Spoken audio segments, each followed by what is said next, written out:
O funeral tinha acabado, mas a casa ainda carregava aquele cheiro forte e persistente. Água sanitária, lírios e o leve rastro de fumaça das velas apagadas. Era como uma camada de ar frio que se infiltrava pelas cortinas, pelas frestas do assoalho, pela própria estrutura das paredes. Pensei que, depois de 10 anos cuidando da mãe dele, acamada, finalmente poderia descansar, que aquele capítulo longo e triste da minha vida tinha chegado ao fim. Imaginei que mesmo sem paixão, eu e o Roberto pelo menos envelheceríamos juntos, em silêncio, de mãos dadas. Mas enquanto estávamos sentados à mesa, ele nem olhou para mim. Ficou encarando um prato de petiscos intocado. De repente, soltou: "Vamos nos divorciar. Isso não está funcionando e não vale a pena." 10 anos. Durante 10 anos inteiros, cuidei da mãe dele, paralisada. Nunca dormi uma noite inteira. Nunca assisti a um filme até o fim. Nunca vivi um único dia para mim. E agora, tudo isso, uma década da minha vida, foi apagada com 3 palavras vazias. Não vale a pena. Naquele momento, esses anos pareceram o final de uma piada cruel. Não chorei, não gritei, só olhei para ele e disse com calma: "Tá bem." Ele achou que eu ia implorar. Se enganou.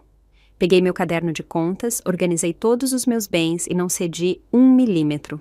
Ele assinou os papéis do divórcio mais rápido do que eu. Peguei o que era meu por direito e saí daquela casa, que eu tinha confundido com um lar, mas que era uma prisão. 1 ano depois, ele apareceu na porta do meu apartamento, desleixado, sem um tostão, chorando, implorando para eu aceitá-lo de volta. Mas a vida não dá segundas chances. Não existe remédio para arrependimento. O dia do funeral tinha sido exaustivo, mas finalmente acabou. Depois de me despedir do último grupo de parentes, a casa ficou mergulhada num silêncio súbito e assustador. Éramos só eu, o Roberto e nossa filha, Camila. O ar ainda cheirava a lírios, desinfetante de hospital, e um leve toque de fumaça das velas, como uma névoa densa que apertava meu peito e dificultava a respiração. Eu me sentia desmoronando, não por cansaço físico, mas por algo mais profundo. Uma espécie de fadiga que tinha se entranhado nos meus ossos, como uma borracha esticada por 10 anos que finalmente arrebenta, flácida e inútil. Sem forças para se recuperar. 10 anos. Tantas noites, sentada ao lado da cama dela, virando-a, trocando lençóis, encarando a luz da lua pela janela. Eu me perguntava quantas décadas uma pessoa aguenta. Dizem que até uma barra de ferro pode virar uma agulha. Mas meu coração tinha endurecido com os cuidados intermináveis. As palavras duras e os silêncios ainda mais frios. O que eu não percebi era que por baixo dessas cicatrizes, a carne já tinha se desgastado. Camila se aproximou e pegou minha mão com suavidade. A palma dela estava quente, a minha gelada. "Mãe," ela disse baixinho, "você não tá com uma cara boa. Por que não descansa um pouco? Eu cuido de tudo." Camila tinha se formado na universidade há anos e trabalhava como editora de uma revista em São Paulo. Sempre foi atenciosa, quase dolorosamente atenciosa. Ela viu tudo ao longo dos anos, mas não havia muito que pudesse fazer. Dei um tapinha na mão dela e forcei um sorriso. "Tô bem, minha filha. Só cansada." Pensei. Agora que ela se foi, talvez as coisas finalmente se acalmem. Esse peso que carrego no peito há uma década já não existe mais. Não, eu ainda me sentia perdida, mas lá no fundo havia um leve brilho de esperança. Talvez o Roberto e eu pudéssemos encontrar algum calor de novo. Talvez os dias que viriam fossem, finalmente, meus. No funeral, Roberto parecia a própria imagem do sofrimento, chorando com o peito arfando, lágrimas escorrendo pelo rosto. Os parentes se agarravam a ele dizendo: "Roberto, você precisa ser forte. Sua mãe não ia querer te ver assim." Para eles, ele era o filho devoto, um homem arrasado. Mas eu vi tudo claramente. Por trás daqueles olhos vermelhos e inchados não havia tristeza. O que vi foi alívio, uma espécie de liberdade silenciosa e culpada. A expressão de quem acabou de soltar um fardo que carregou por tempo demais. Todos diziam que ele era um bom filho. Só eu sabia o pouco tempo que ele passou ao lado dela nos últimos 10 anos. Não é que ele nunca estivesse em casa, mas sempre tinha uma desculpa. Viagens de trabalho, muito a fazer. Não dava para escapar. Quase sempre, ele escapava para tomar um drink ou ficava em casa para me criticar, me culpando por não fazer o suficiente, dizendo que a casa parecia escura e deprimente. Quando os parentes foram embora, a casa ficou ainda mais vazia, como se uma única tosse ecoasse pelas paredes. Roberto estava no sofá da sala, fumando um cigarro atrás do outro. A fumaça se espalhava pelo teto. Ele não disse uma palavra, nem olhou para mim. Comecei a arrumar as coisas dela em silêncio. Dobrei as roupas usadas, guardei a caneca que ela usava, os vidrinhos de remédio. Cada objeto, tão comum, mas cada um carregava um pedaço de memória que eu não queria reviver. 10 anos. Acordar às 5 da manhã todo dia para fazer purê para ela, lavá-la, trocar fraldas, massagear as pernas, passar pomadas, levá-la para o quintal para tomar sol, acordar várias vezes à noite para virá-la, trocar os lençóis, evitar escaras. Quem poderia entender isso de verdade? Teve momentos em que eu só queria desistir, ir embora, mas toda vez que via aqueles olhos nublados e impotentes me encarando, eu segurava firme. Pensava, ela é humana, tem um coração, e eu também. Acreditava que, se eu desse tudo de mim, Roberto entenderia. Mesmo que ele nunca dissesse, ele sentiria no coração. Eu realmente achava que sim. O jantar foi delivery. Camila pediu algo simples. Nós 3 sentamos à mesa, mas ninguém tinha muito apetite. A sala de jantar estava tão silenciosa que dava para ouvir cada respiração. Sem música, sem tilintar de talheres, só um silêncio pesado e desconfortável flutuando no ar como névoa.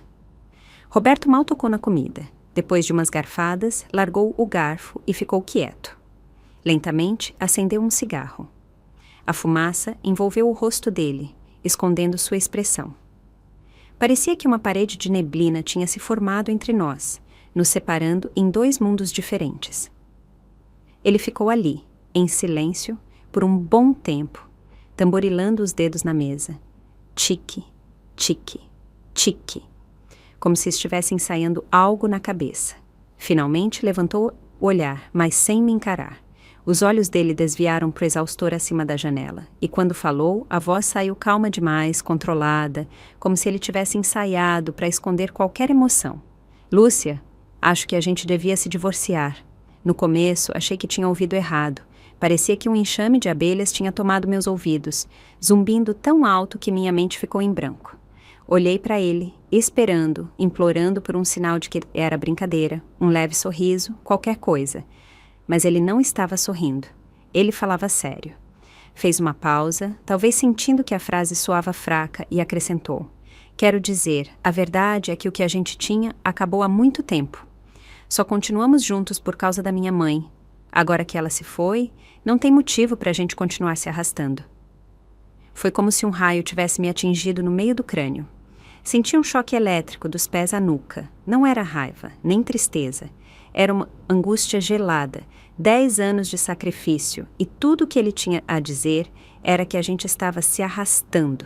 Durante uma década, fui como um cavalo de carga. Cozinhei, alimentei, lavei, troquei fraldas, às 2 da manhã, só tentando manter nossa família de pé, e na cabeça dele eu não passava de uma substituta. Agora que a mãe dele não estava mais aqui, eu era só um extra descartável, uma mão de obra gratuita que, com o trabalho concluído, podia ser jogada fora, sem gratidão, sem hesitação. Acabou, pai! Camila bateu na mesa com os hashi, os olhos brilhando de surpresa e raiva. Como você pode dizer uma coisa dessas? A mãe cuidou da avó por 10 anos. 10 anos! Você tem ideia do que ela passou? E agora, logo depois do funeral, você quer o divórcio? Você tem consciência? Roberto se encolheu com o estouro dela, os músculos do rosto se contraindo. Mas, logo em seguida, a expressão dele virou irritação. Ele agitou a mão como se espantasse uma mosca barulhenta. Não se mete em assunto de adulto. Você não entende nada. Mas Camila não recuou. A voz dela tremia de raiva. Não entendo! Eu cresci nesta casa, vi a mãe aguentar tudo esses anos. Acordar no meio da noite para dar remédio, trocar lençóis, alimentar sua mãe, lavar a roupa dela, massagear as pernas. E você, onde estava? Sabe quantas vezes ela acordava por noite e agora você diz que não tem amor? Cadê essa honestidade há 10 anos? O rosto de Roberto ficou vermelho e ele levantou a voz. Já disse, isso é entre mim e sua mãe, não se mete. Vendo os dois discutirem, senti uma calma estranha, como se um lago congelado dentro de mim começasse a rachar. Pedaços de gelo se partiram e caíram na água escura e parada abaixo. Estava acabado. Respirei fundo, segurando a raiva e a humilhação que apertavam minha garganta. Levantei a cabeça lentamente. Minha voz saiu fria, estranhamente tranquila. Tá bom, eu aceito o divórcio. Roberto piscou. Ele não esperava isso. Provavelmente pensou que eu reagiria como antes, quieta, hesitante, implorando para ele ficar. Qualquer discurso que ele tivesse ensaiado, as justificativas, as acusações, ficou preso na garganta dele. Ele abriu a boca, mas as palavras não saíram. O choque no rosto dele durou só um segundo antes de virar cautela. Quase dava para ver as engrenagens girando na cabeça dele. Ela cedeu fácil demais. Deve estar desesperada. Vai ser fácil fechar o acordo. Ele pigarreou e adotou um tom comedido, quase generoso. Bom, se você concorda, vamos simplificar. Como você sabe, a casa era dos meus pais originalmente. Reformamos depois do casamento, mas o título deveria ser meu. Ele bateu o dedo na mesa. Não sobrou muito na conta. Gastamos quase tudo ao longo dos anos. Eu fico com 2/3, você com 1/3. Fico com o carro, afinal, ainda preciso dele para o trabalho. Fez uma pausa e deu um sorrisinho presunçoso, como se esperasse um aplauso pela generosidade. E claro, posso oferecer um apoio extra, 50 mil. Parece justo? 50 mil. Era uma esmola ou ele achava que eu era idiota? Fiquei olhando aquele rosto convencido e calculista, e o pouco afeto que ainda restava evaporou na hora. Não era raiva, nem dor, só nojo. Não disse uma palavra. Levantei, fui até o quarto e abri a última gaveta da minha mesinha de cabeceira. Peguei meu caderno de contas, junto com anos de recibos, faturas e uma cópia da escritura da casa. Voltei para a mesa e joguei tudo na frente dele com um baque. Acha que eu sou burra? Não. Minha voz era calma, mas afiada o suficiente para cortar vidro. Essa casa é propriedade conjugal. O título está no nome dos dois. Se quer dizer que é dos seus pais, vai precisar de um testamento ou prova legal. Abri o caderno e apontei para as linhas cheias de registros escritos à mão. Olha-me aqui. Nos últimos 10 anos, as contas médicas da sua mãe, os gastos com enfermeiras, os suplementos, a faculdade da Camila, a hipoteca, as contas de luz e água. Quais dessas eu não paguei? Sabe exatamente quanto do seu salário foi para onde e quem cobriu o resto. Não te impeço de se divorciar de mim, mas a casa ou a gente vende e divide os lucros. Ou você me paga pelo preço de mercado. Contas bancárias, investimentos, fundos de aposentadoria, tudo dividido pela lei. E os 10 anos que passei cuidando da sua mãe sem salário, sem benefícios, sem dormir, também vou pedir uma compensação justa por isso. Olhei ele nos olhos, firme, sem piscar. Você não precisa concordar. Para isso existe o tribunal.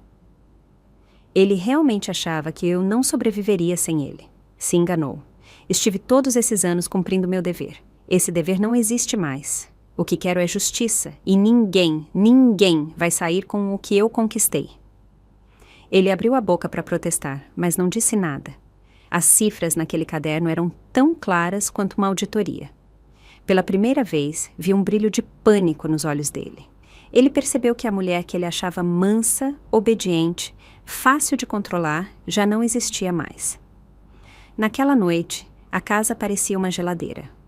Ninguém disse uma palavra. Na manhã seguinte, Roberto ligou para a irmã dele. Não ouvi tudo, só sei que ele ficou um tempão no telefone, com aquele olhar de mártir ferido que era a especialidade dele.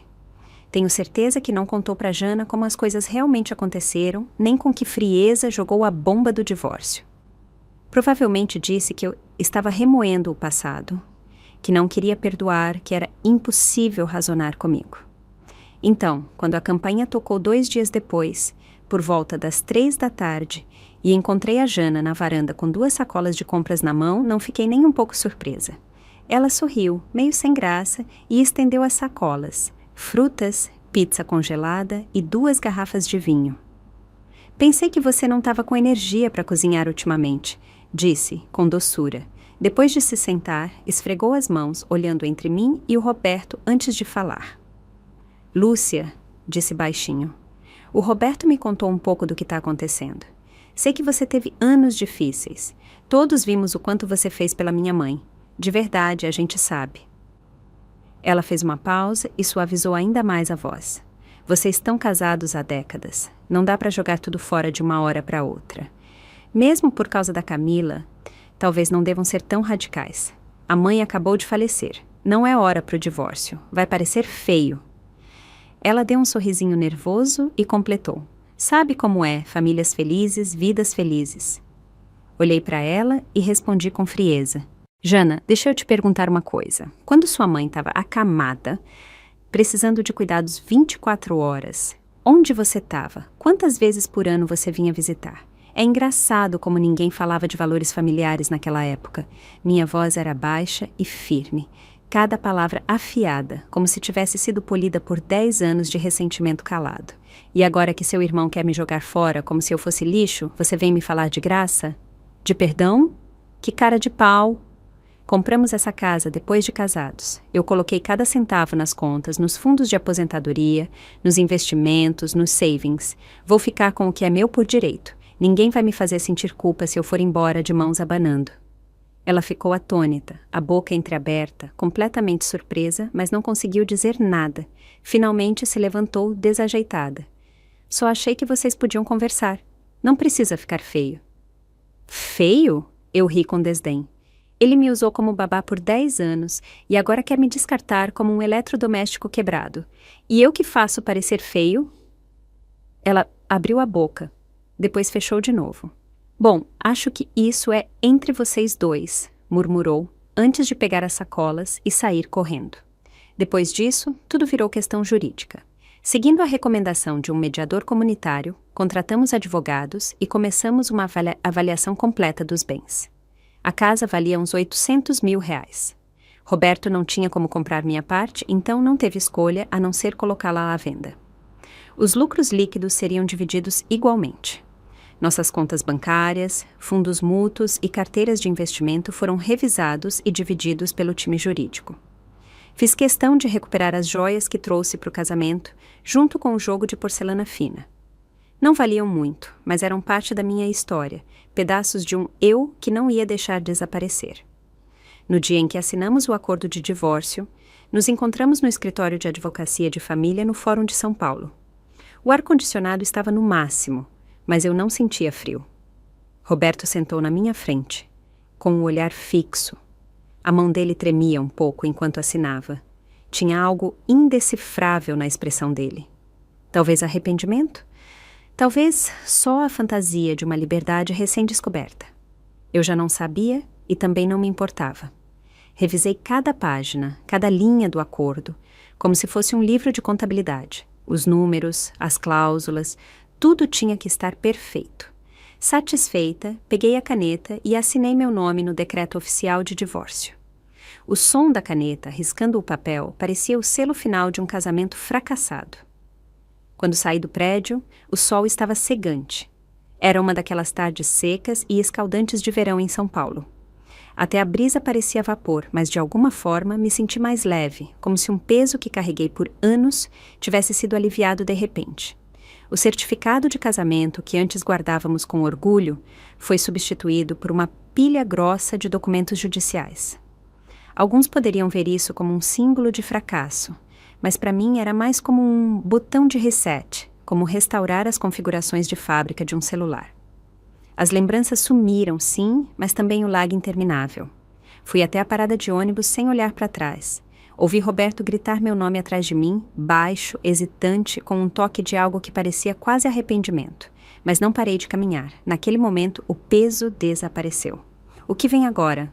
Não sei, mas pela primeira vez em muito tempo posso viver para mim. Com o dinheiro do divórcio, aluguei um apartamento pequeno de um quarto num bairro tranquilo e antigo no lado sul da Baía de São Paulo, a uns 10 minutos de carro do escritório da Camila.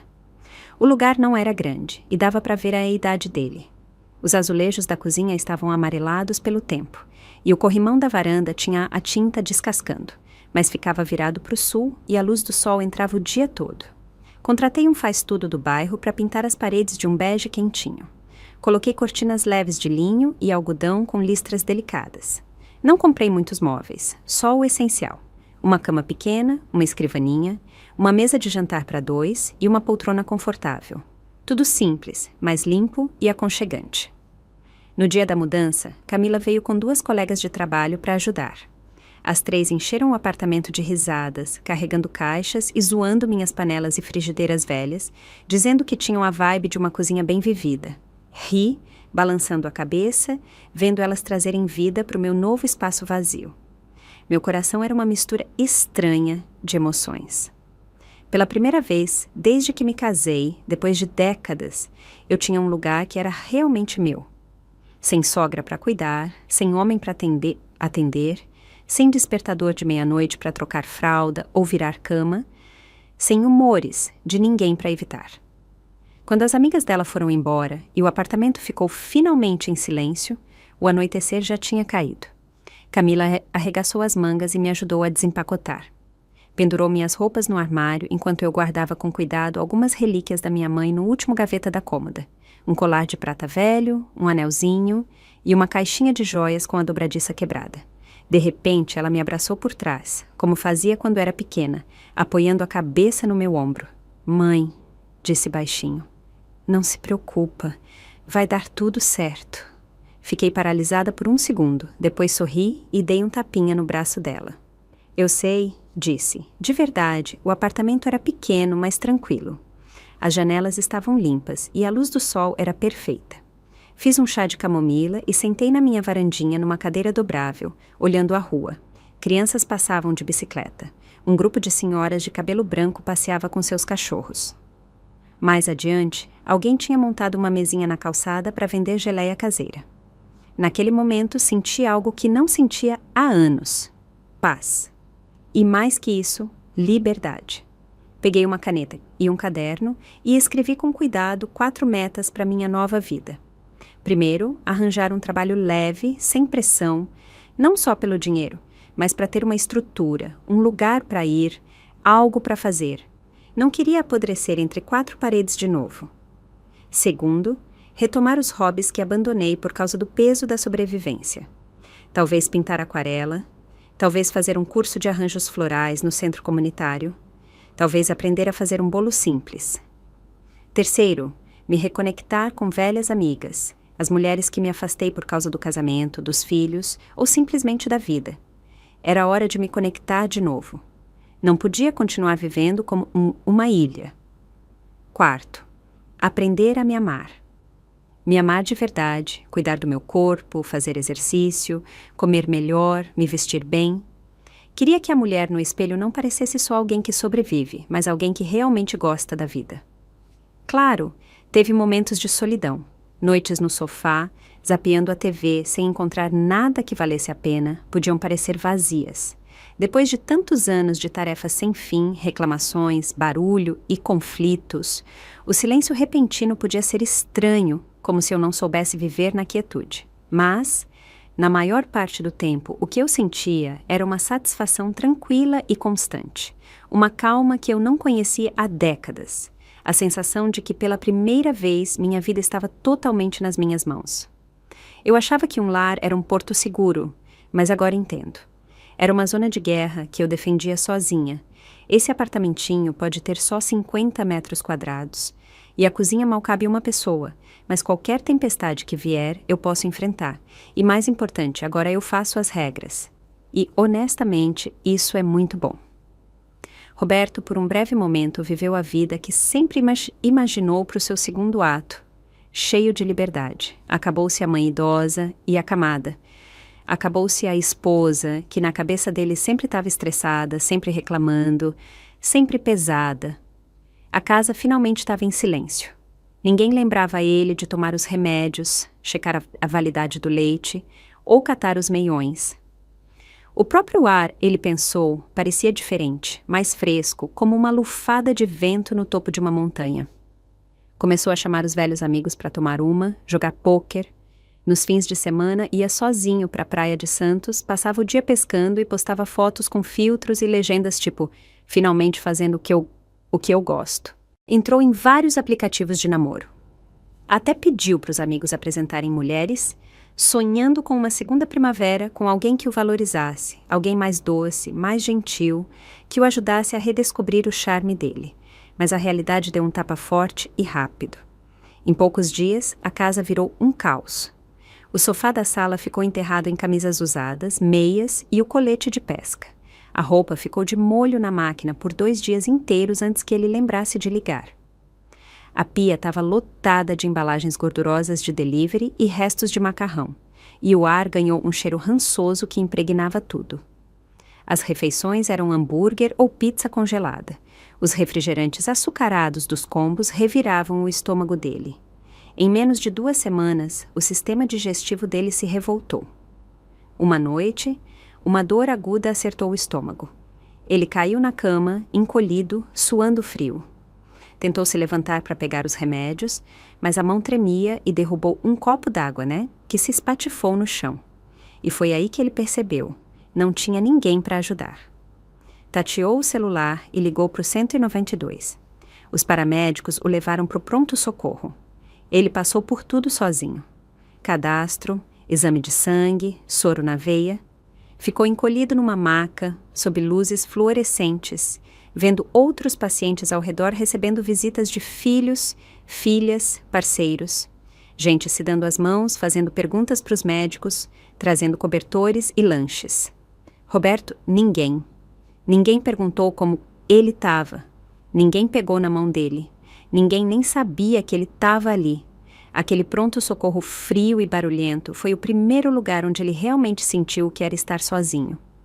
Quanto àquela grande segunda primavera, nunca aconteceu. Os perfis de namoro dele pareciam o currículo de um cara de meia-idade se vendendo. Renda estável, gosta de pescar, independente, procurando companhia para dividir a vida, mas quando as mulheres descobriam que ele tinha mais de 60 anos, tinha se divorciado recentemente, vendido a casa, dividido os bens e não ajudava a cuidar da mãe antes de largar a esposa. Poucos dias depois do funeral, elas deslizavam para o lado ou respondiam educadamente: "Você parece legal, mas não combinamos."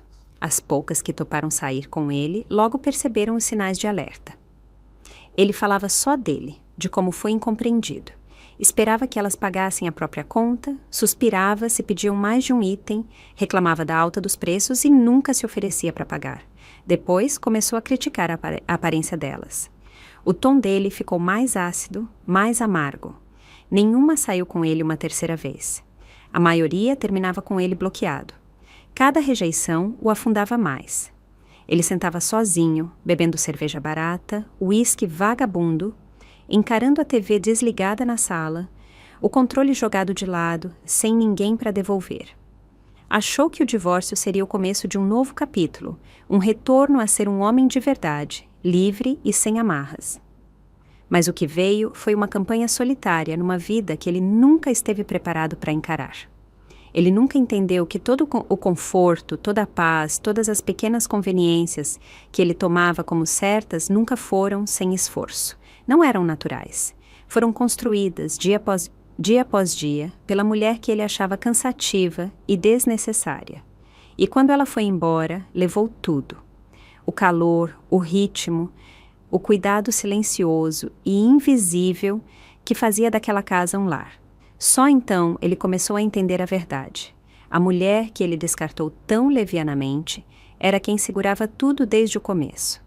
Enquanto isso, minha vida começou a florescer silenciosamente, numa direção nova e mais leve. Graças à indicação da Camila, consegui um emprego de meio período como bibliotecária numa biblioteca comunitária pertinho do escritório dela. Minhas tarefas eram simples: organizar livros nas prateleiras, registrar entradas e devoluções e, às vezes, ajudar as crianças a escolherem a próxima história favorita. O trabalho não era estressante, o ambiente era calmo. Lá fora, pelas janelas, se estendia um jardim de arbustos bem aparados, e o prédio sempre tinha aquele cheiro de papel e capas de livros gastos, sem política de escritório, sem metas de vendas. Eu até tinha tempo para folhear as novidades. Para mim, era o trabalho perfeito. Lembro do meu primeiro dia. Estava nervosa, passei a camisa 3 vezes e cheguei 30 minutos antes, andando pela rua como uma estudante no primeiro dia de aula.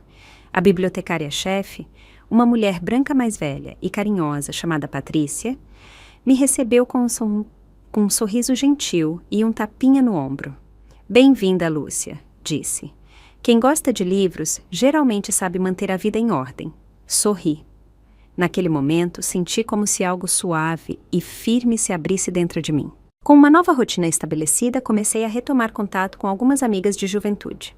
Algumas tinham se mudado para Campinas, outras faziam trabalho voluntário nos bairros, outras ajudavam a criar os netos, mas nunca tínhamos nos afastado de verdade.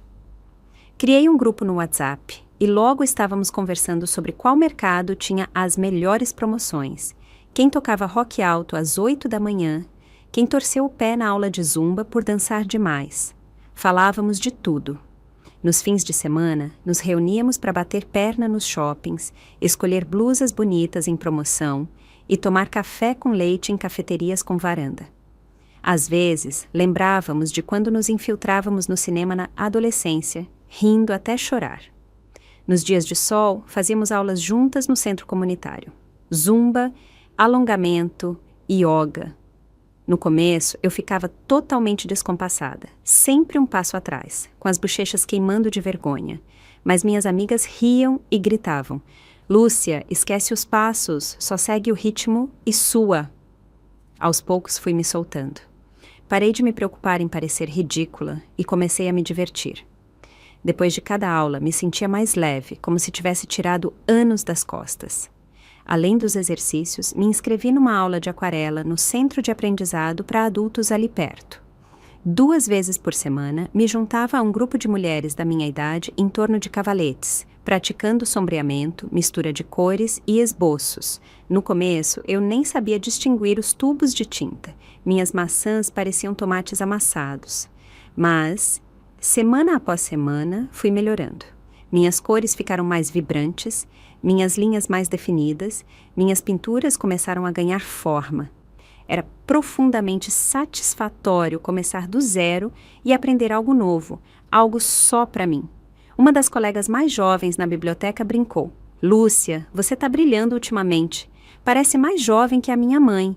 Eu só sorri, sem dizer muito, mas sabia a verdade. Aquele brilho não vinha de maquiagem. Vinha da vida que finalmente estava me enchendo de novo. Antes, minha vida girava em torno da cozinha. Agora, gira em torno de mim, dos meus interesses, da minha energia, da minha alegria e, honestamente, nenhum investimento dá mais retorno que investir em si mesmo. Às vezes, posto fotos no Facebook, um quadro que pintei, uma foto em grupo depois da aula de yoga. As pessoas comentam: "Você tá tão vibrante, tá radiante." Não é vaidade, é validação, uma espécie de afirmação silenciosa. Meus dias agora têm ritmo, substância e uma sensação de expectativa. Não para ninguém, não para cumprir as expectativas de ninguém, mas só para mim. Essa paz, essa tranquilidade não veio fácil, mas agora que está aqui, eu agarro com as 2 mãos. Quando chove, chove de balde. As coisas começaram a desmoronar de novo para o Roberto. Nos primeiros meses após o divórcio, ele viveu na euforia da suposta liberdade. As rotinas dele viraram um caos. Comia a qualquer hora, o sono bagunçado, uma queda constante para o vazio emocional. No outono, quando as manhãs e tardes da Baía de São Paulo ficaram mais frescas, a realidade o pegou. Ele caiu com um resfriado brabo. Tosse, febre, nariz escorrendo e passou 5 dias seguidos na cama, sem médico, só com xarope de farmácia e um orgulho teimoso. Não tinha ninguém para fazer sopa, ninguém para trazer água. Se quisesse algo quente, tinha que pedir delivery, comidas mornas e sem graça, difíceis de engolir, mesmo com fome. Ele ficava encolhido no sofá, cansado demais para acender a luz da cozinha. O vazio no peito era mais profundo do que ele admitia. E poucos dias depois de se recuperar, o velho inimigo voltou. A hérnia de disco. Quando ele tinha crises, eu acordava no meio da noite para colocar compressas quentes, passar pomada, ajudar a alongar, aliviar a dor. Agora, ele nem conseguia sair da cama sem se preparar. Uma noite, tentou se abaixar para amarrar o sapato e desabou de dor, de joelhos no chão, suando frio. Foi aí que ele entendeu. A vida livre que ele queria tanto não era nada como a fantasia dele. Os hospitais continuavam lotados. Filas longas, esperas intermináveis, contas enormes. Ele chegou mancando, com um cajado, sentou curvado na sala de espera, vendo outros pacientes cercados por esposas, filhos, alguém. Ele não tinha nem uma garrafa d'água na mão. Todas aquelas coisas que ele achava chatas, sufocantes, desnecessárias, o cuidado, o conforto, a presença, viraram memórias de uma ternura insuportável e completamente fora de alcance. O alívio inicial do divórcio tinha evaporado há muito, corroído pela dor e pela solidão. Agora, ele não tinha mais certeza. Tinha sido impulsivo demais, cego pela emoção. Começou a ligar para Camila de novo. No começo, as conversas eram casuais, perguntando do trabalho, do horário dela. Mas com o tempo, o tom mudou. Ficava mais suave, mais hesitante. "Como tá sua mãe esses dias?" perguntou uma noite. A voz da Camila era calma e firme. "Tá bem?" 3 palavras simples, mas um muro sólido e inabalável. "Que bom! Ela tá morando sozinha agora, né? Tá se acostumando?" "Ela precisa de alguma coisa. Eu cuido, pai", disse Camila, com a voz rouca sem hesitar. "Tá bem. Ela faz aulas no centro comunitário, sai com as amigas, às vezes vem jantar. Tá feliz." Roberto fez uma pausa, depois baixou a voz. "Ela já mencionou meu nome?" Silêncio. Então Camila disse, com a voz mais firme que nunca. "Não. E pai, olha, sei que você está se sentindo sozinho. Entendo, mas, por favor, não tenta falar com ela de novo. Pela primeira vez, ela está vivendo uma vida que é realmente dela. Deixa ela ter isso." As palavras dela o acertaram como um balde de água gelada, apagando o último brilho de esperança. Foi aí que ele finalmente entendeu. Não perdeu só uma esposa, não perdeu só alguém que cozinhava, limpava e cuidava da mãe dele. Perdeu a única pessoa que o sustentou sem reclamar por anos e, no caminho, perdeu o respeito da filha. Nunca imaginou que um dia até a relação com a Camila pareceria formal, distante, como se o sangue ainda os unisse, mas algo mais profundo tivesse se desfeito. É assim com as pessoas. Quando você está do lado, dizem que você está no caminho, que é barulhento, grudado demais. Mas quando você vai embora, quando leva seu silêncio, sua doçura, suas mãos firmes, elas percebem que o mundo não para esperar. Não volta para aquela mesa. Não oferece segundas chances só porque agora elas se arrependem. Enquanto isso, minha vida florescia, cheia de cor e mais barulhenta nos melhores sentidos. Na biblioteca comunitária, levava meu trabalho a sério, cumprimentava todo mundo com carinho e logo virei a favorita dos frequentadores. Dona Lúcia, me chamavam.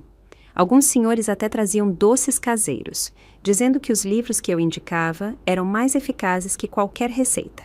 Recentemente, na aula de aquarela, teve uma pequena exposição de arte comunitária.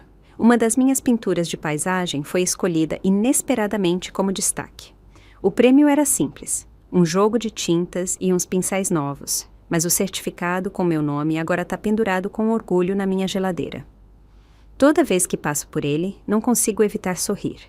Era uma felicidade que eu não sentia há anos, uma que não dependia de papéis, obrigações ou aprovação dos meus sacrifícios, mas de algo que construí com minhas próprias mãos, minha paixão, meu esforço, minha luz. Também entrei num grupo de dança matinal do bairro, tecnicamente um time de zumba e cardio latino que se reúne no parque ao amanhecer. A líder, uma mulher chamada Sharon, sempre cheia de energia, com as roupas de ginástica mais chamativas, comandava na frente com um sorriso que iluminava o quarteirão. Quando entrei, ficava atrás, dura, insegura dos movimentos. Sharon notou na hora. Depois da aula, me puxou de lado e disse: Lúcia, relaxa. Ninguém liga se você acertar o passo. Dança só por diversão. Ela estava certa. Depois de umas semanas, encontrei meu ritmo. Meu corpo lembrou como se mexer. Um dia, Sharon até brincou. Que coordenação, menina. Se a gente fizer um show de fim de ano, não se espante se te escolher como co-capitã. Ri e balancei a cabeça, mas no fundo, senti um calorzinho pelo corpo todo. Descobri que mesmo na meia-idade, você ainda pode encontrar sua turma, pessoas que te fazem sentir que você pertence, exatamente como você é, com minha energia, meu brilho. Até os vizinhos começaram a notar. A caixa do mercado local uma vez me elogiou, dizendo que eu parecia uma artista da Vila Madalena. Uma tarde, uma mulher simpática da rua ao lado me alcançou enquanto passeava com o cachorro. Conheço um professor aposentado, disse. Perdeu a esposa há muito tempo. Calmo, gente boa. Quer que eu apresente? Sorri e recusei educadamente. Não é que eu estivesse fechada para o amor. É que essa vida de solteira estava muito boa. Não precisava ceder. Não precisava pisar em ovos com os humores de ninguém. Era livre, de verdade, pela primeira vez em décadas. Depois de viver um casamento onde a balança nunca se equilibrou, finalmente entendi o que queria. Não romance, não dependência, mas respeito, compreensão, plenitude. Também comecei a cuidar da minha aparência, não para os outros, mas para mim. Antes, usava a mesma blusa por 3 anos. Meu cuidado com a pele era o que estava em promoção na farmácia. Saía de casa sem nem pentear a sobrancelha. Agora, escolho roupas com cores e cortes que me favorecem. Invisto em produtos de pele bons, fórmulas limpas com boas avaliações. Às vezes, passo um pouco de maquiagem, um toque de batom, só o suficiente para me sentir fresca, elegante, presente. Quando eu e a Camila vamos fazer compras em São Paulo, ela me passa vestidos por cima da porta do provador e diz: Mãe, esse é perfeito para você. Chique e com classe. Às vezes, enquanto caminhamos pelo shopping, as pessoas nos confundem com irmãs, e eu rio de verdade, com alegria, não por vaidade, mas porque agora acredito nisso. Paro na frente do espelho e vejo uma mulher de pele brilhante, olhos vivos, postura firme. Uma mulher que há 10 anos descartei como uma dona de casa invisível de meia-idade, agora vibrante, até bonita. Achava que envelhecer era desbotar, se aposentar, poupar, ficar em casa cozinhando e cuidando dos netos discretamente. Mas agora sei a verdade. Se você está disposto a cuidar de si, dedicar tempo, energia e dinheiro ao seu bem-estar, então 65 anos é só o começo. Você ainda pode florescer, ainda pode brilhar, ainda pode ter sua própria versão de uma vida cheia e vibrante. Não é emprestado, não é presente, não é algo que vem com permissão de ninguém. Você conquista, você toma posse, você floresce por você mesma. O destino tem um senso de humor torto, quase teatral na ironia. Naquela tarde, eu estava no mercado perto do meu apartamento, empurrando o carrinho pelos corredores, escolhendo frutas frescas e orgânicas. Acabei de virar na seção de refrigerados, quando vi uma silhueta familiar perto das comidas prontas. Era o Roberto. Ele estava visivelmente mais magro, a pele opaca, amarelada, tinha olheiras fundas e uma barba rala, mal feita. A jaqueta estava desbotada, quase cinza, e os tênis, sujos e rachados na sola, pendiam frouxos com um cadarço mal amarrado. Ele segurava um copo de macarrão instantâneo com baixo sódio, hesitando, como se fizesse contas mentais para ver se cabia no orçamento. E eu? Estava com um vestido azul marinho, um casaco impecável, maquiagem leve, e meu cabelo, recém-cortado e tingido na semana passada, emoldurava meu rosto direitinho. Meu carrinho estava cheio de frutas coloridas, filés de salmão, castanhas variadas e folhas verdes. Minha pele brilhava, meus olhos reluziam, eu parecia alguém com um destino a seguir. E era verdade, uma boa vida. Quando nossos olhares se cruzaram, ele congelou. Não esperava ver essa versão de mim, não a dona de casa cansada e magra da lembrança dele, mas uma mulher polida, radiante, cheia de vida, Vi no rosto dele um lampejo de surpresa, desconforto, vergonha, talvez até inveja ou arrependimento. O contraste entre nós era tão gritante que não dava para esconder. Instintivamente, ele tentou se esquivar, mas já era tarde. Largou o macarrão como se tivesse se queimado, esfregou as mãos e forçou um sorriso torto. Lúcia, nossa, que coincidência. Você também fazendo compras? Minha voz saiu calma. Meu olhar passou por ele sem parar. Nem quente, nem frio, só educado, distante. Ele riu, meio sem jeito, ainda tentando se equilibrar. Tá tudo bem com você? Sim, assenti com um sorriso doce, mas firme. Obrigada por perguntar. Fui pegar meu carrinho, pronta para seguir. Espera, Lúcia, espera. Ele se adiantou rápido, bloqueando meu caminho. A Camila, como tá? Parei. Tá muito bem. Olhei ele nos olhos, firme, impassível. O trabalho tá indo bem, ela tá feliz, vivendo uma vida plena. Ele apertou os lábios, claramente procurando outro fio para puxar, algo para segurar o momento, mas eu já não oferecia mais tempo que não lhe devia. Levantei o queixo levemente, com a voz suave, mas firme. Senhor Ferreira, a menos que tenha mais alguma coisa, eu tenho planos. Boas compras, Senhor Ferreira. 2 palavras, limpas, frias, definitivas. Quebraram a frágil familiaridade que ele achava que ainda existia entre nós. O rosto dele congelou, a boca entreaberta, as palavras presas na garganta. Depois de um instante, ele assentiu lentamente, sem dizer nada, e se afastou. Empurrei meu carrinho passando por ele, sem olhar 2 vezes. Vi tudo. O desconforto, a vergonha, a desesperança silenciosa, mas, honestamente, não senti nada. Nem pena, nem raiva, nem satisfação.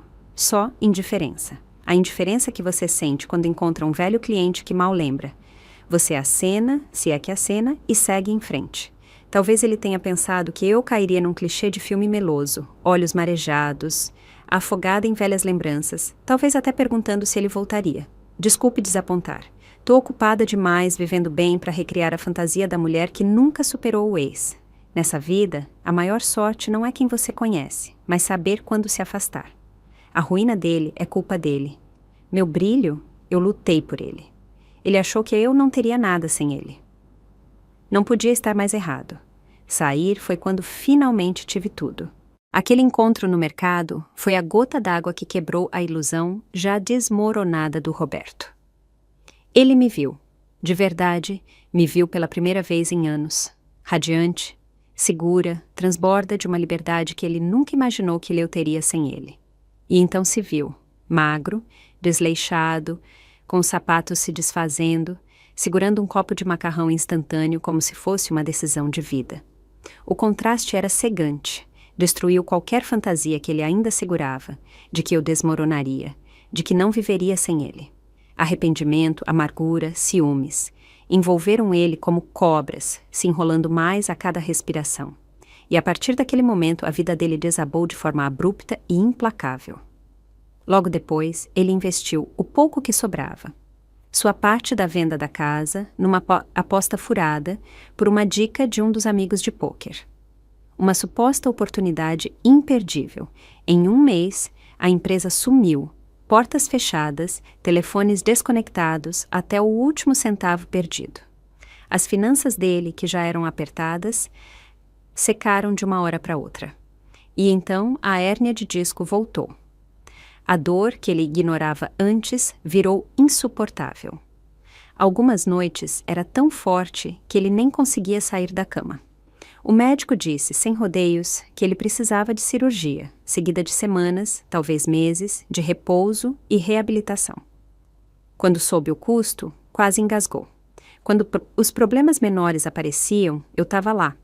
Ficava acordada a noite toda com compressas quentes, passava pomada, ajudava a te alongar, ligava para o médico quando ele não queria.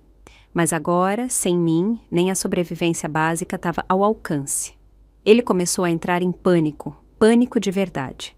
Primeiro tentou ligar para os velhos amigos de copo, aqueles que o chamavam de irmão, enquanto brindavam com uísque. Ligou para cada um, Pediu um empréstimo, um sofá para dormir, alguém para ajudar por uns dias. Um a um, sumiram.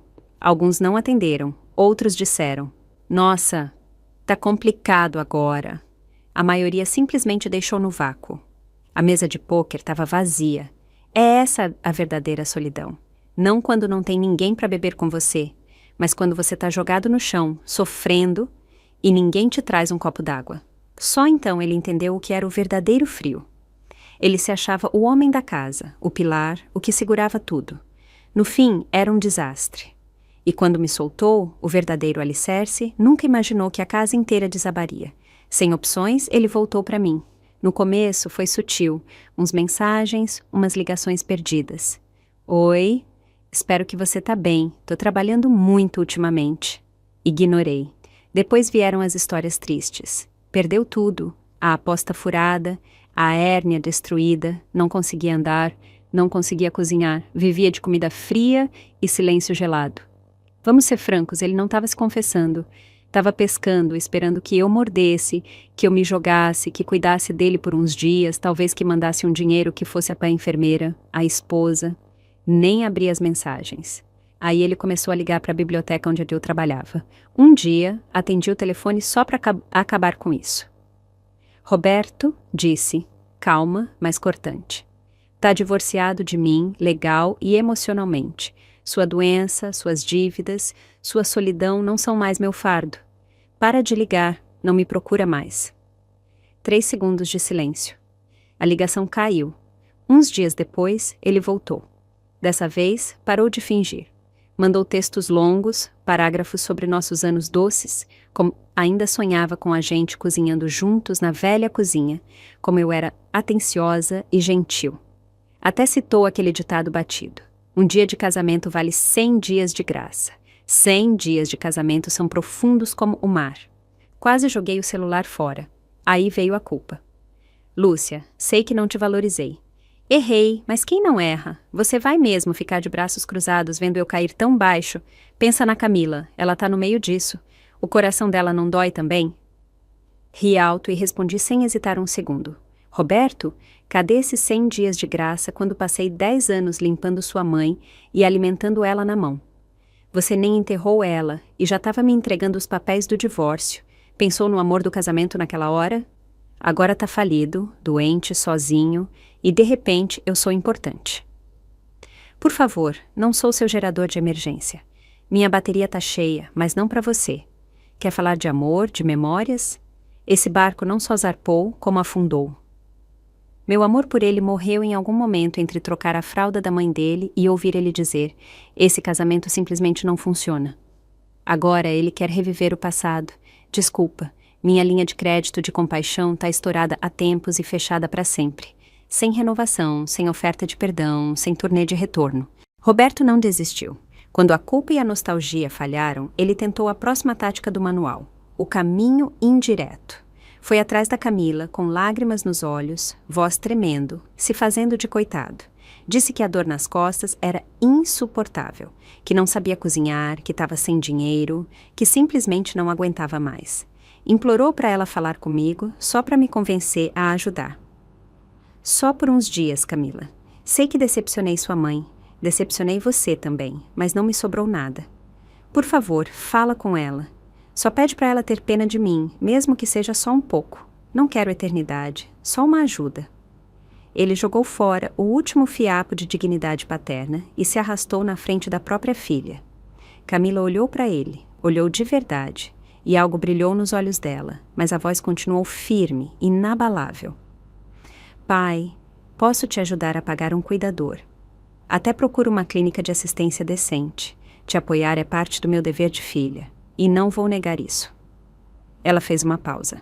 A voz ficou mais afiada. Mas nem pense em meter a mãe nisso de novo. Ela finalmente está respirando depois de largar tudo por você. Deixa ela em paz. Ela não gritou, não chorou. Mas aquela firmeza calma bateu mais forte que qualquer explosão. Quando isso não funcionou, Roberto apelou para Jana, a irmã sempre compreensiva. Chorou, dramatizou, contou a história dele, como estava doente, sem grana, sozinho, Como eu tinha ficado fria, o abandonado, fingido que ele nunca existiu. Como eu estava vivendo a grande vida enquanto ele estava esquecido. Jana, com seu coração mole e culpa influenciada pela igreja, caiu na hora. Ela sabia o quanto eu sofri naquele casamento. Tinha visto as falhas do irmão de perto. Mas mesmo assim, ele era o irmão dela. E todos aqueles sermões sobre perdão e graça plantaram suas sementinhas. Então, ela apareceu. Com uma caixa de bolo na mão, sentou na beirada do meu sofá impecável, como se não pertencesse ali. Lúcia, começou hesitante. Conheço meu irmão, ele fez muita coisa errada e não estou justificando, mas ele está numa situação muito ruim agora. Nem consegue comer sozinho. Só pensei que só talvez você pudesse ser maior. Vocês foram casados, né? Eu estava no meu cantinho, praticando aquarela. Larguei o pincel e olhei para ela, calma, serena, deliberada. Jana, disse com a voz tranquila. As palavras ser maior soam bonitas, mas me diz, onde você estava no dia que ele pediu o divórcio? A mãe dele tinha acabado de morrer, e ele só pensava em me largar. Você disse para ele pensar nos anos de casamento naquela hora? O rosto dela se contraiu. Continuei. Ele é o pai da Camila. Ela vai fazer o que tiver que fazer. Mas eu não sou mais esposa dele, nem por lei, nem por sentimento, nem por nada. O buraco em que ele está agora é dele para consertar. Não vou me meter de novo. Você é bem-vinda para repetir isso para ele, palavra por palavra. A expressão dela desmoronou. Foi como se eu tivesse dado um tapa com verdades pesadas demais para desviar. Ela baixou o olhar e ficou em silêncio por um momento. Então soltou um suspiro. Tá certa. Acho que estava perto demais dele para enxergar claro. Não achei que você realmente ia soltá-lo. Sorri com doçura. Soltar não significa que não doeu. Significa que finalmente sofreu bastante. Algo mudou nela naquele momento.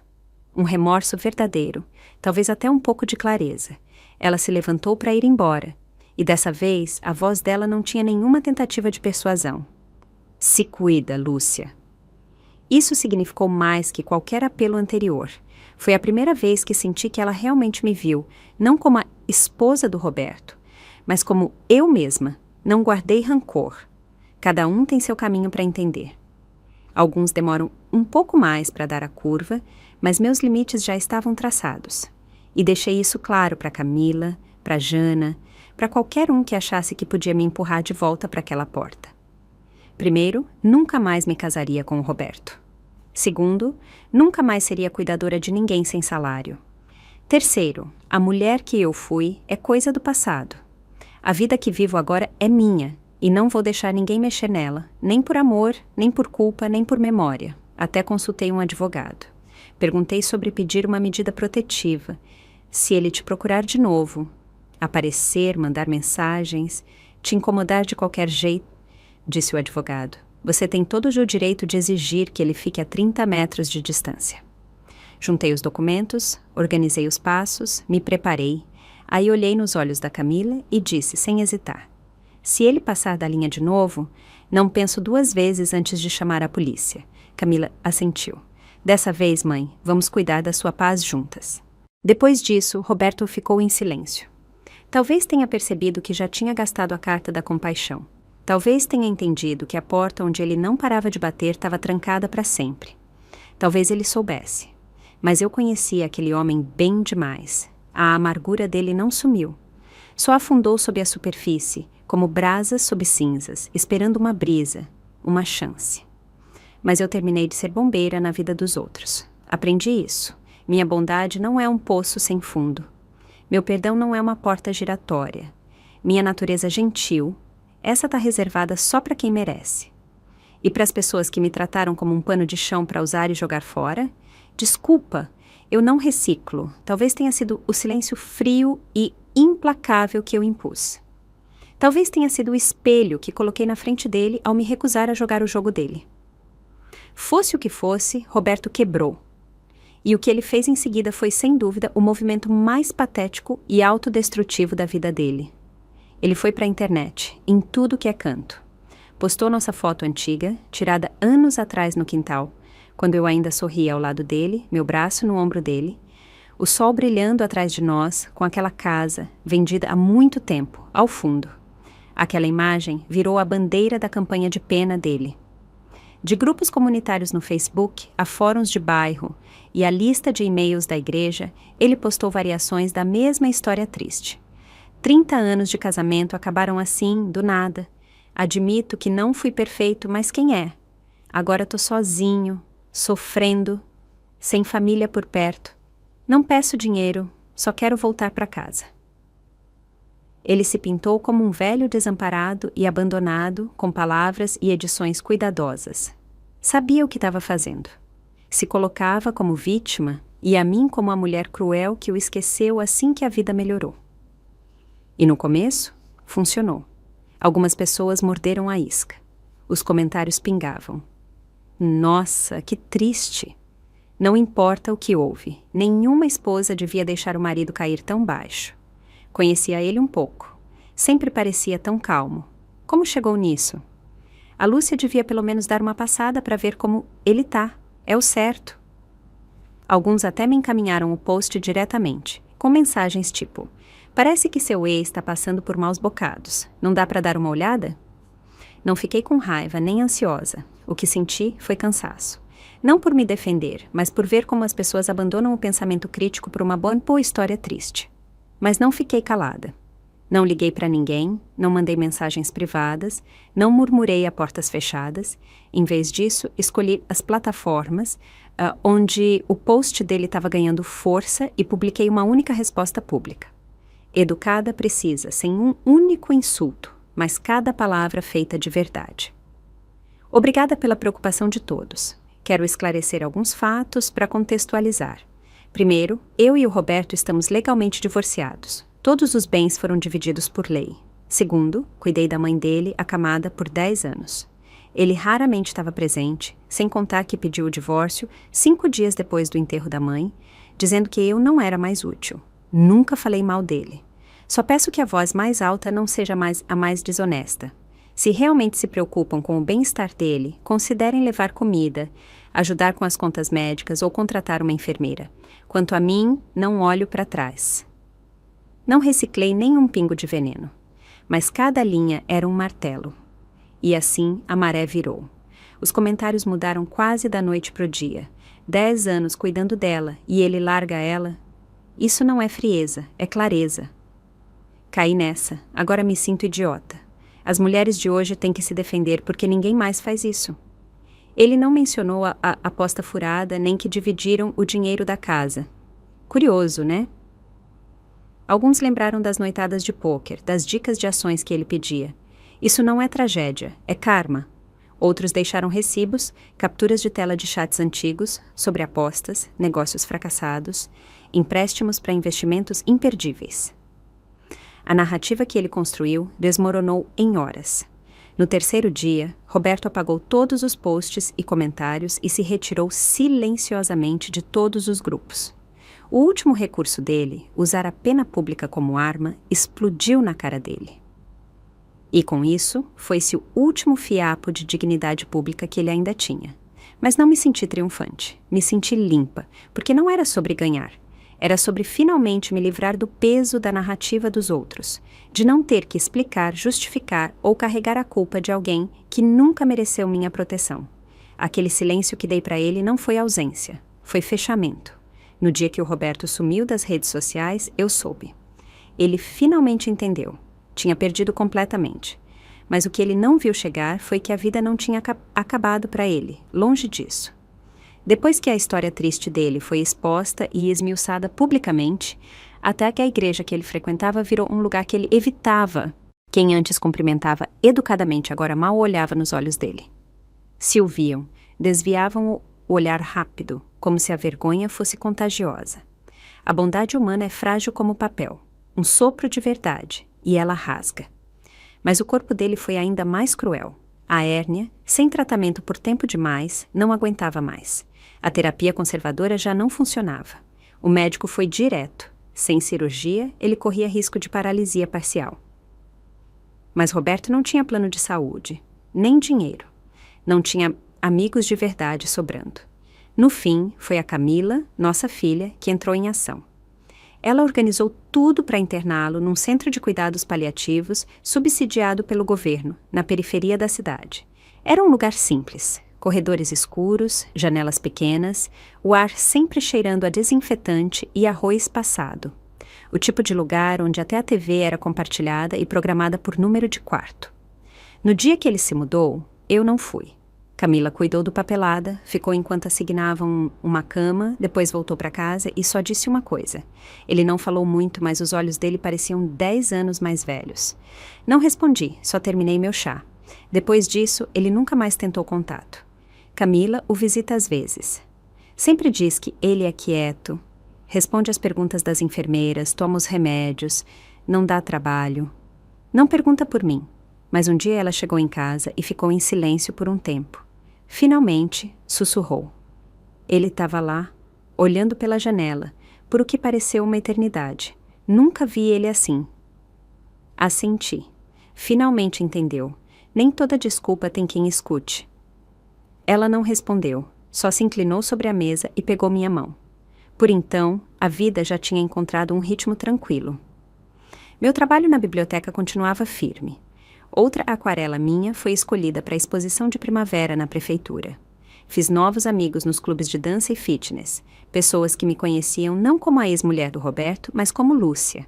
Num sábado à tarde, eu e a Camila estávamos tomando chá na varanda. O sol estava quente, uma brisa balançava as rosas do meu jardim. Olhei para ela e perguntei, baixinho, quando você era pequena, já me odiou alguma vez? Ela piscou, surpresa, e balançou a cabeça. Não é que eu não entendia porque você sempre se calava. Fiquei olhando minha xícara por um momento, depois murmurei. Eu também não entendia. Talvez naquela época o silêncio era tudo que eu conhecia. Ela apertou minha mão. Mãe, antes eu achava que você estava atrás de mim, mas agora sei. Você era a luz que me iluminava. Sorri. Um sorriso de verdade, um que eu não usava há muito tempo. Não porque finalmente alguém me viu, mas porque finalmente eu me vi. Naquela noite, escrevi algo e colei na geladeira. CC5 não é o fim da história. É onde o próximo ato começa. Vou florescer não porque odeio alguém, mas porque finalmente entendi, clara e profundamente. Mereço um futuro que seja meu, sem dor, sem culpa, sem o martírio silencioso das necessidades dos outros. Só eu.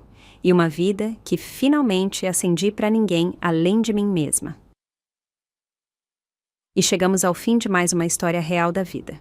Se essa história tocou o seu coração, deixa o seu like e se inscreve no canal. É rapidinho, gratuito e me ajuda muito a continuar trazendo essas histórias com muito amor e carinho para você. Me conta nos comentários, de onde você está me assistindo, que horas são aí agora e o que essa história fez você sentir. Eu leio cada comentário com muito carinho e adoro saber um pouquinho de cada um de vocês. Se quiser me apoiar ainda mais, você pode enviar um super obrigado. E olha, se quiser ouvir mais histórias como essa, é só clicar em um dos vídeos que estão aparecendo aqui na tela. Um abraço bem apertado. Que bom que você existe.